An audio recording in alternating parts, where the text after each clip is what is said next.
इतिहास के पन्नों में हमें लड़ाई के कई किस्सों के बारे में पढ़ने को मिलता है, लेकिन क्या आपने कभी इंसान और पक्षियों के बीच लड़ाई के बारे में सुना या देखा है?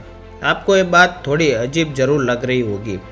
आपको बता दें कि ये रोचक घटना साल 1932 की है, जिसके बारे में जो भी सुनता है वो हैरान हुए बिना नहीं रहता। दरअसल सैनिकों को जो जमीन मिली थी वो पश्चिमी ऑस्ट्रेलिया में थी। अब सैनिक यहाँ किसान बन गए और अपनी अपनी ज़मीनों पर खेती करने लगे, लेकिन कुछ ही समय बाद उन फसलों पर विशालकाय जंगली पक्षी ईमू का हमला हो गया। यहाँ सबसे हैरान करने वाली बात यह थी कि इन पक्षियों की संख्या 2-4 नहीं बल्कि 20,000 के करीब थी। ईमू का झुंड आता और किसानों की फसलों को बर्बाद करके चला जाता। सिर्फ यही नहीं, उन्होंने खेतों की रक्षा के लिए जो फेंसिंग लगाई थी उसे भी उन पक्षियों ने तोड़ दिया था। जब ऐसा अक्सर होने लगा तो किसानों ने सरकार के पास अपनी गुहार लेकर पहुंचा। अब समस्या की गंभीरता को देखते हुए किसानों की मदद के लिए ऑस्ट्रेलिया के तत्कालीन रक्षा मंत्री मशीन गन के लैस सेना की एक टुकड़ी भेजी। 2 नवंबर 1932 का दिन था। सरकार द्वारा भेजी गई सेना ने ईमुओं को भगाने वाला ऑपरेशन शुरू किया। उन्हें एक जगह पर 50 ईमुओं का झुंड दिखा, लेकिन जब तक वो मशीन गन से उन पर निशाना लगाते तब तक उन पक्षियों का झुंड समझ गया कि उन पर हमला होने वाला है और वो वहाँ से तेजी से भाग निकले और मशीन गन की रेंज से दूरी हो गई। 4 नवंबर 1932 को भी कुछ ऐसा ही हुआ।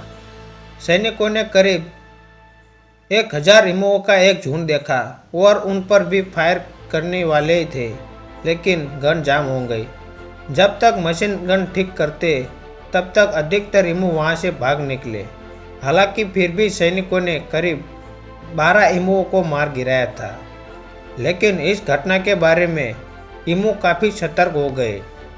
कहा जाता है कि इन जंगली पक्षियों ने सैनिकों के हमलों से बचने के लिए खुद को छोटे छोटे समूह से बांट लिया था और हर समूह में एक ईमू निगरानी के लिए काम में लगा रहता था, ताकि उन पर हमला न हो या हमला होने से पहले ही वो बाकियों को सतर्क कर दे, जिसके सभी वहाँ से भाग निकले। इस दौरान वो फसलों को खूब बर्बाद करते रहे, लेकिन जैसे ही उन्हें लगता कि उन पर हमला होने वाला है तो वो वहाँ से भाग निकलते। 6 दिन तक इस ऑपरेशन में सैनिकों द्वारा करीब 2500 राउंड फायर किए गए थे, लेकिन 20,000 ईमुओं में से मुश्किल से ही 1500 को ही मारने में सफल हो पाए थे। बाद में जब इस घटना को मीडिया की नज़र पड़ी तो पूरे देश में इस चर्चा को शुरू हो गई और सरकार की आलोचना होने लगी।